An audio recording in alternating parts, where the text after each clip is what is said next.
Hello bachon, let's read the question, and the question is bacteria was cultured in a medium containing heavy nitrogen, that is N15, until all DNA was labeled. These bacteria were then grown in a medium containing only normal nitrogen for 5 generations.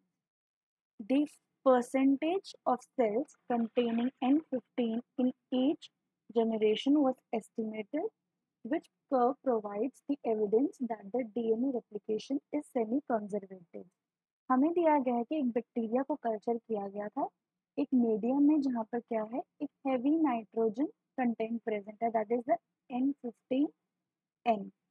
अगर इस contain में इस medium में हमारे पास DNA bacteria cultured है, तो मतलब कि जो हमारे पास डीएनए प्रोक्योर होंगे उस बैक्टीरिया के, that would be N15 and N15। ये उनका स्ट्रैंड का कैरेक्टरिस्टिक होगा। देन इट इज गिवन कि जो हमारे पास ये बैक्टीरिया है जिनका जो हमारे पास नाइट्रोजन कंटेंट है that is both heavy nitrogen, वो किस में ग्रो किया गया है, एक नॉर्मल नाइट्रोजन कंटेनिंग मीडियम में। तो हमें देखना है कि उसके बाद जो हमारे पास 5 जनरेशन तक जो हमारे पास आएंगे इसके डॉटर डीएनए या इनकी कॉपीज जो हमारे पास प्रोड्यूस होंगी वो कैसी होंगी। तो अगर हमारे पास N14 डीएनए है, N14 मीडियम में अगर ये प्रेजेंट है, तो due to the semi conservative nature of the DNA replication, एक टेम्पलेट हमारे पास पेरेंटल रहेगा एंड एक टेम्पलेट हमारे पास क्या रहेगा, that would be the newly synthesised, और वो न्यूली सिंथेसाइज्ड कौन सा होगा, that would be the N14 template. After that फिर से इनका ये हो गई फर्स्ट जनरेशन।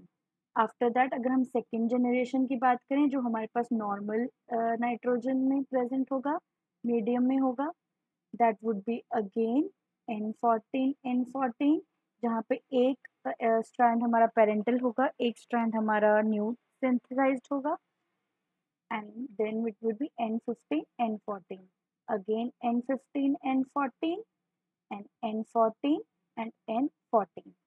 उसके बाद अगर हम सिमिलरली थर्ड जनरेशन के लिए करेंगे तो it would be the same.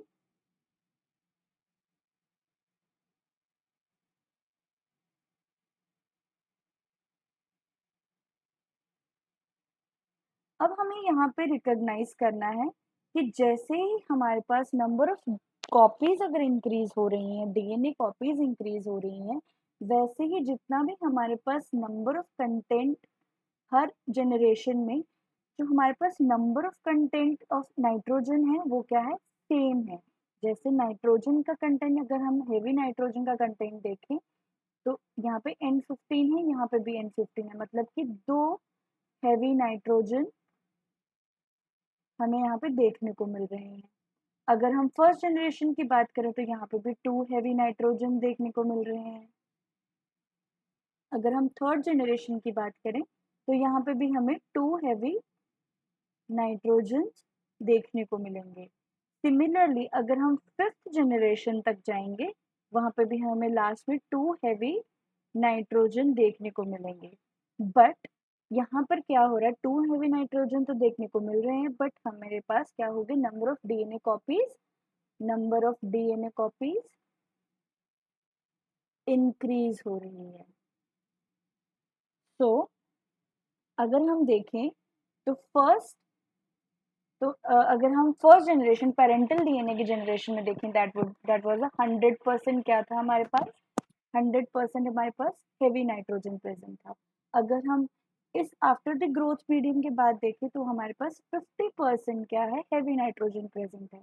अगर हम सेकेंड जनरेशन की बात करें, वहाँ पे हमारे पास 25% हैवी नाइट्रोजन प्रेजेंट है। तो due to the similar number of heavy nitrogen and the increase number of DNA copies, हमारे पास क्या हो रहा है, percentage of heavy nitrogen that is N15 cells क्या हो रहे हैं, डिक्रीज हो रहे हैं।